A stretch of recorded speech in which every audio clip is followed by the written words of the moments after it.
This is a 34-year-old gamer who spent his entire adult life alone in his room. One day, he is hit by a truck. In his final moments, his only regret in life is that he is dying as a virgin. But something feels wrong. Darkness is replaced with light. He opens his eyes and sees a strange man and an attractive woman. He wonders what the hell is going on when the man kisses him straight on the lips, but immediately shifts his attention to the plot developing before him. He refuses to let this opportunity slip. He reaches out to cop a feel, but after seeing his tiny arms, he gets it. His previous life has been left behind and has reincarnated as a baby. Their names are Paul and Zenith, his new parents. His name is Rudy, short for Rudius Grey Rat. As he gets accustomed to his new body, Rudy does not hold back. He fulfills all his desires of old, unwilling to die again with the same regrets. Lilia, who is a maid of the Grey Rat family, sees the demonic presence within him. She fears the perverted eyes that stare underneath her breasts. Zenith comforts Lilia, confident that a baby his age doesn't know any better, or so she thinks. At first, he thinks he is somewhere in the countryside of Europe, but after he sees Paul swing around a sword and Zenith heal him of his wounds, Rudy quickly realizes that he is reborn in a different world entirely. At a very young age, Rudy masters the language of his new world. He wastes no time studying the arts of magic, casting his first spell at the age of 2. Despite the use of incantations in this world, Rudy finds that he has a special gift and that he can cast spells without saying the words. Even though the new environment poses more distractions heard through the thin walls of his room, Rudy maintains his gamer personality, grinding those levels while staying cooped up in his room. In no time, Rudy is able to cast intermediate magic spells.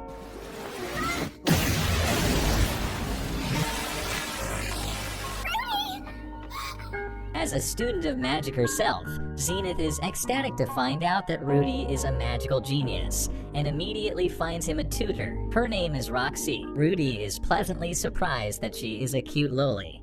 In their very first session, Rudy immediately sees that there is more to Roxy than meets the eye. Uninterested in the perverted eyes of a baby boy, Roxy is more surprised of her student's innate ability, jealous that he can cast spells without saying the words. Nevertheless, she decides to stay with the Grey Rats and train him. While practicing his earth magic in his room, he hears Paul and Zenith go at it again. He thinks it would be fun to see their reaction when he walks in on them and says, "Mommy, Daddy, what are you doing?" Leaving his room, Rudy is surprised to see Roxy taking notes on the plot development while developing her own plot. Satisfied by the plot-on-plot twist, Rudy calls it a night. The pair continue their lessons for months, and Rudy is able to cast intermediate magic without breaking a sweat.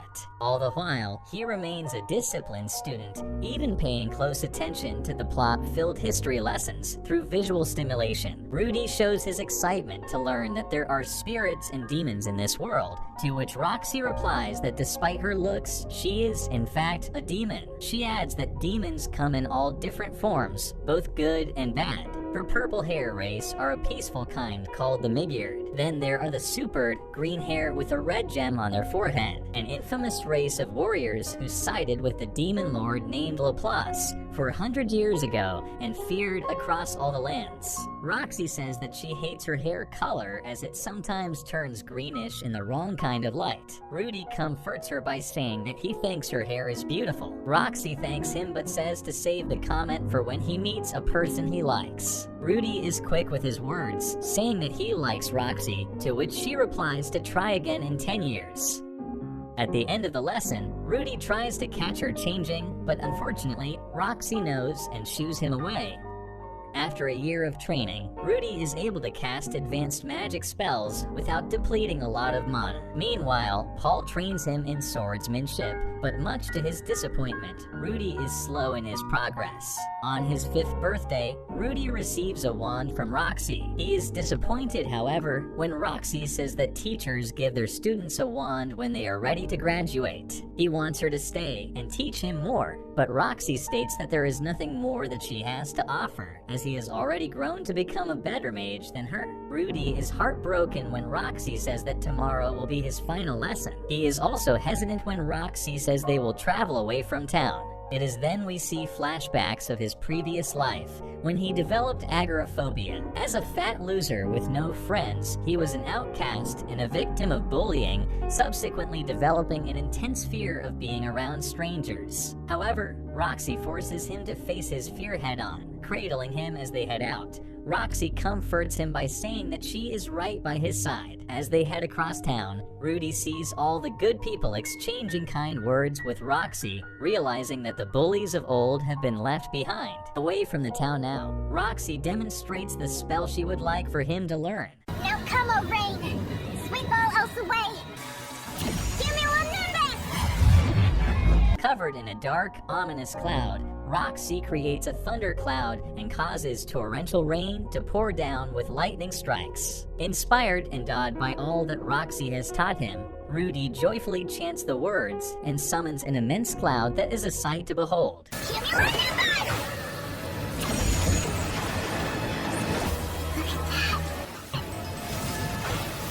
After teaching her best spell, Roxy acknowledges Rudy was able to learn all that she has mastered in a lifetime. Both proud and inspired by her pupil, Roxy decides to set out on a journey to travel the world and hone her own abilities as a mage. Before she leaves, she congratulates him for successfully graduating 4 levels to become a Saint class mage in just 2 years. Roxy gives him one last gift to commemorate his success. Unknowingly to her, Rudy has already taken it upon himself to never forget her. As Rudy prays to his new favorite possession every morning, Paul is seen copping a feel on his wife's bottom. Now able to venture out of his home, Rudy takes a pleasant stroll around town when he sees 3 kids throwing rocks at a hooded child. He immediately sprints towards them and throws water at one of the kids' face. After missing a couple of shots, the bullies decide to leave. Rudy asks if he is okay and is surprised to see that he is a handsome fellow. Rudy introduces himself and the child says his name is Sylphie. Over the next 6 months, Rudy teaches him magic and is surprised how capable Sylphie is as a mage. After getting soaked in the rain, the two head back to Rudy's place. Rudy brings Sylphie up to his room so they can take a bath.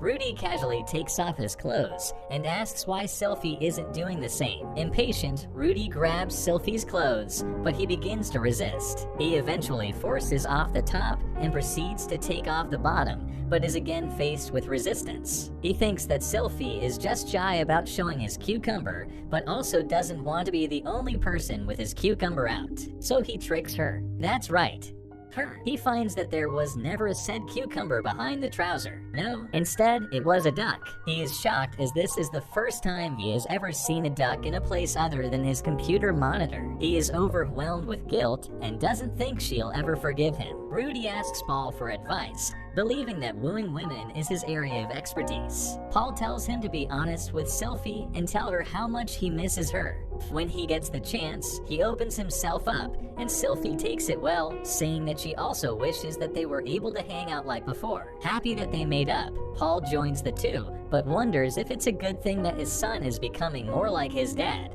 The next episode begins with the most joyous of occasions. Zenith announces that she is pregnant. The families celebrate together, until suddenly, Lilia also announces that she is pregnant. Forgive me, Zenith. That child's... it's probably mine.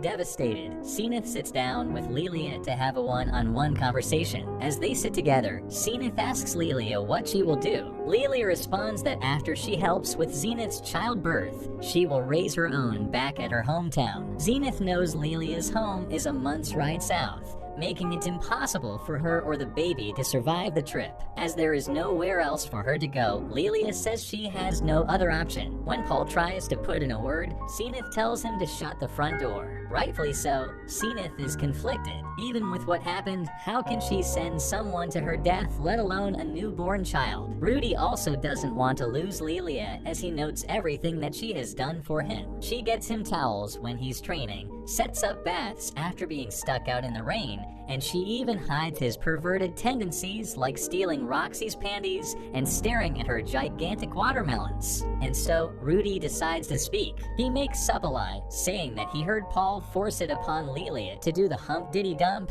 and that none of this is Lelia's fault. He said that he saw Paul go into Lelia's room and tell her to spread her legs if she doesn't want anyone to find out. Paul tries to defend himself, but is shut down once again by Zenith. Rudy drives the point home, saying that Lelia should not get in trouble for something she couldn't control. Unable to fight the plea of her one and only son, Zenith gives into her conscience, allowing Lelia to raise her child in their home. Paul is relieved and Lelia is overcome with tears. The next day, we hear Lelia's perspective. She doesn't believe she should have been spared. Hearing the plot development made by Paul and Zenith every night, Lelia, a grown woman in a house with no other men, gave into her desires and seduced Paul. Lelia believes she should have been punished for her betrayal, but nonetheless is thankful to Rudy for saving her life. She admits that she was frightened of Rudy, believing that he was possessed by a demon, as he would always stare at her watermelons with a perverted grin ever since he stepped out of his mother's womb. But because he saved her life, Lelia says that she will commit to raising her child to serve Rudy the way she serves Paul and Zenith. A while later, Norn and Aisha are born. As she is now much more open to talking to Rudy, Lelia tells him stories of Paul and what he was like before he married Zenith. She told him that when she was a virgin, Paul once tried to make her a cucumber salad while she was sleeping, confirming Rudy's impression that Paul is scum. Still, Rudy acknowledges Paul's skills as a swordsman, having mastered the three main sword techniques of this world: Sword God, Water God, and North God. Paul taunts Rudy as they train, saying that Rudy's swordplay has stagnated. Paul proudly asks if Rudy wants to be a cool guy like his dad, to which Rudy responds that he doesn't want to be a guy that cheats on his wife. Rudy tells Paul to keep his hands off any other girl if he doesn't want to hear the low blow comment from his son, to which Paul whispers and asks if he means any other girl besides Zenith and Lelia, or just Zenith. Paul knows that his son is just as horny as he is, bringing Sylphie into the matter. Rudy admits this fact. Even though his father is scum, he admits they both speak the same language. Later, while seeing Sylphie advance her magic skills, Rudy contemplates the idea of school. During their tutoring sessions, Roxy mentioned a school called Renoa University. As the world's largest magic school, Roxy believed that Rudy should continue his magical studies there. Lately, Rudy has been feeling like he hasn't been improving, understanding that this small village he calls home can't offer him anything more. As he shares his thoughts,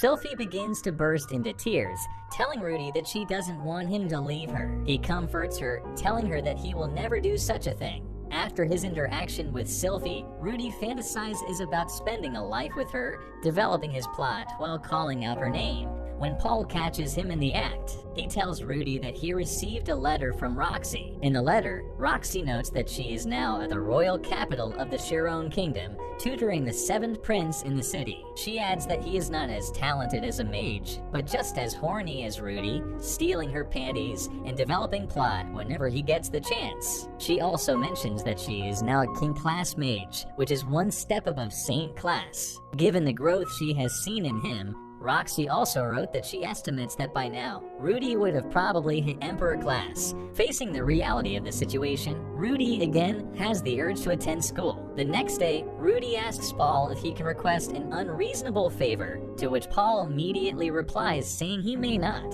After both Lelia and Zenith kick him in the shin, Zenith responds by saying that he can ask for whatever he wants. Rudy wants to attend Renoa, but he tells them about Sylphie's crying plea, to which Paul takes the credit for teaching his son to be a lady killer. Rudy hopes for Paul to pay for both his and Sylphie's tuition so they can attend Renoa together. When Paul says that they don't have that kind of money, Rudy says he understands, but instead asks Paul to get him a job so that he can earn enough to pay for Sylphie himself. Although Paul doesn't think it's right for Rudy to give Sylphie a free pass on life like that, he reluctantly agrees. Several days later, we meet Ghislaine, a former member of Paul's harem and a badass beast woman with a huge rack. She is here to pick up Rudy as they will head out to his new job. Paul intentionally found a job for him away from this town so that Sylphie and Rudy can spend some time apart. He believes it is in both of their interests, as Sylphie's dependence on Rudy is unhealthy for them in the long run. After Lelia and Zenith say their goodbyes, Paul says his with a final sparring match. Rudy puts up a good fight, but Paul eventually knocks him out. When he wakes up, Rudy is being carted off with Ghislaine, wondering where his next destination will be.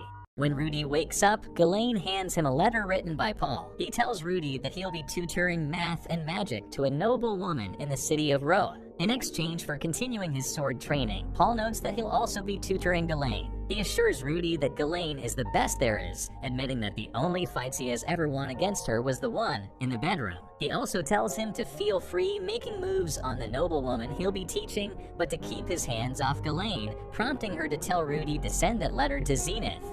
When he gets to the manor, Rudy checks out the hot beast servants, thinking that his employers have good taste in women. Philip enters and introduces himself as a gray rat and the cousin of Rudy's father, while Rudy is surprised that his family name carries nobility. Before he is hired, Philip mentions that he needs to get the blessing of his daughter, whom he'll be teaching. When he meets her, Rudy feels the intensity emanating from Eris. She immediately hates Rudy because he is younger than her, on top of the fact that math and magic are her least favorite topics to learn. When Rudy argues that his age isn't relevant, Eris slaps him and asks if he knows who he's talking to. Rudy has balls bigger than any 7-year-old you know, as he slaps her back. But big balls don't help him here as Eris rips him a new hole.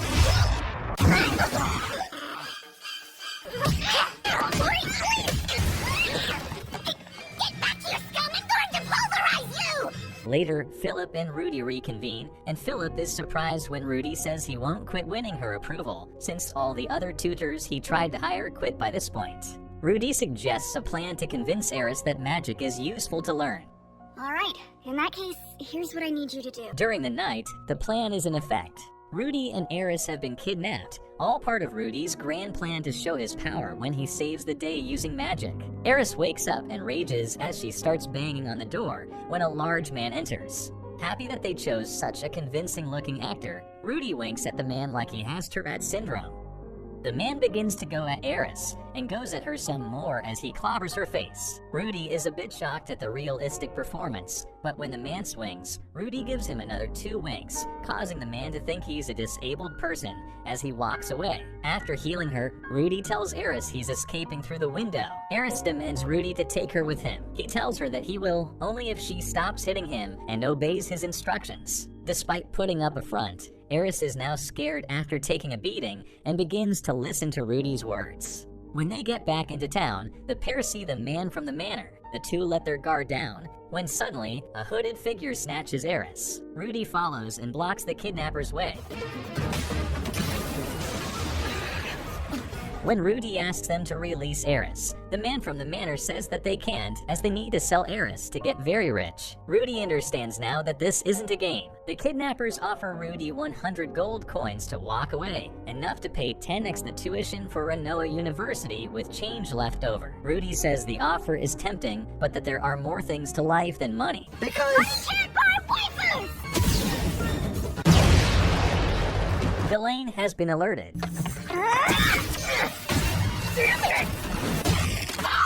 Rudy manages to grab a hold of Eris, but is helpless as the sword throw catches him off guard.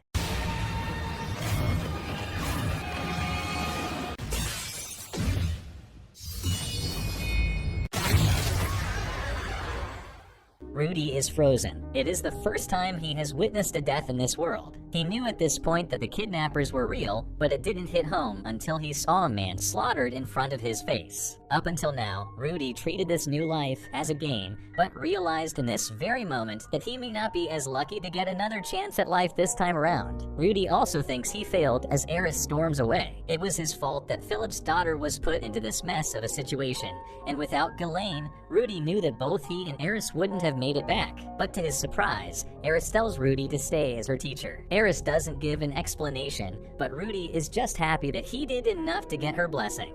The next day, Rudy meets Hilda, Philip's wife, and to no one's surprise, Rudy checks out her character development. Rudy meets Soros, father to Philip and the head of the Boreas Grey Rat household. Soros is a strict and boisterous man that tends to speak his mind out loud. He thanks Rudy for saving his granddaughter and instructs Eris to request Rudy politely to be her tutor. Eris is reluctant, but obeys him as Soros is not the type to take her bickering. Won't you please teach Eris how to do magic now?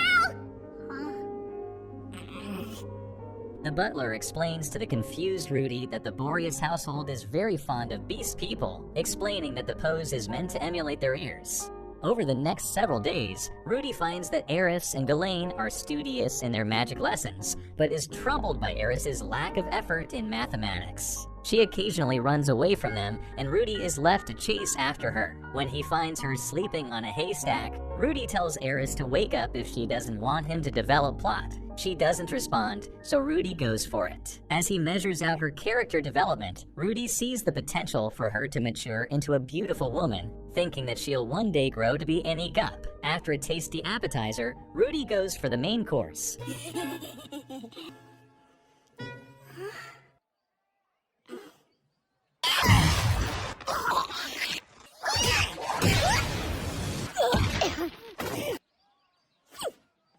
Rudy and Eris also train to master the sword under Ghislaine, and it becomes quickly apparent that Eris is much more capable in the art of the sword, while Rudy continues to struggle. In town, Rudy comes across a man who decides that it would be a good idea to sell an aphrodisiac to a 7-year-old. Fortunately for him, this 7-year-old is a pervert who takes interest in such things. Eris caught him staring at the item and decides to buy it for him as a present, unbeknownst to what it is. She thinks it's some sort of medicine, but when Rudy accidentally drops it, he slips and shouts, "Aphrodisiac," leading to his demise as he faces the wrath of the girls.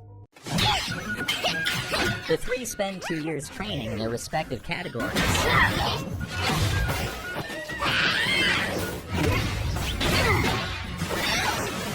Ghislaine compliments Eris for becoming advanced rank in the sword god style. Eris is a natural with the sword while Rudy continues to struggle.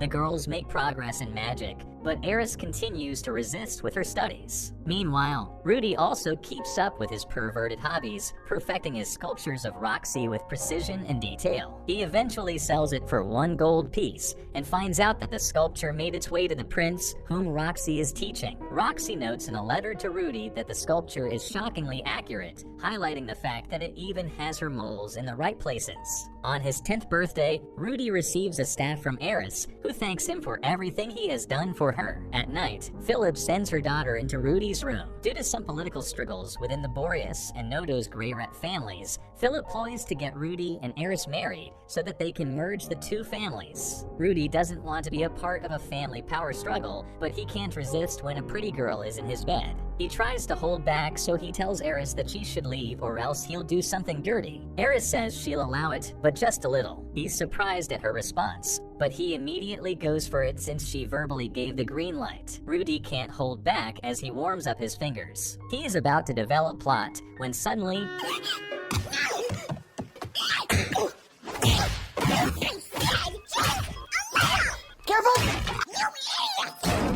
He begins to regret taking advantage of the situation even when he knew that her father forced her to take such action, but doesn't dwell for too long as he sees that Eris is still by the door. He tells her that he's sorry. She says she'll forgive him since it's his birthday and tells him to wait 5 years when they're old enough to develop plot. Rudy is ecstatic by her words and promises to himself that he'll hold off until then. The next day, Rudy, Eris, and Ghislaine set out to an open field so that Rudy can teach them his best spell, Cumulonimbus. In the sky, they see a strange and mysterious object that has been accumulating mana over time. All around the world, people begin to sense the mana pooling in that area. We meet Perudius, a high-ranking member of the Dragon Tribe, one of the 7 great heroes, who sealed away the demon god Laplace 500 years ago. He senses the mana anomaly and sends his servant to investigate the strange occurrence. We also meet Kishirika, a member of the Demon Clan and daughter of the Demon God. Finally, we meet Orsted, who holds the current title as the Dragon God,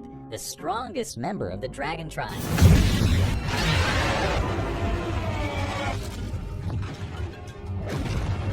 He also senses the mana pool and decides to head towards that direction. We step back to the group as Rudy is ready to chant the words to the spell, but he stops as he sees the ominous clouds begin to darken. Ghislaine uses her cover die to see that there's a concentration of mana when suddenly the group is attacked.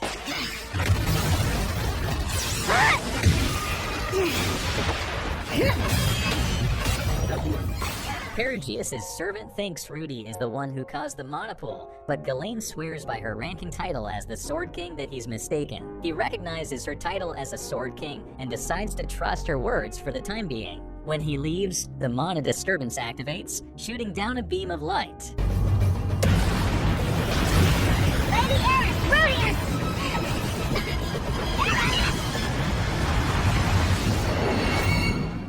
Thanks for making it to the end. Please give this a like and make sure to subscribe. Have a great day and see you at the next video.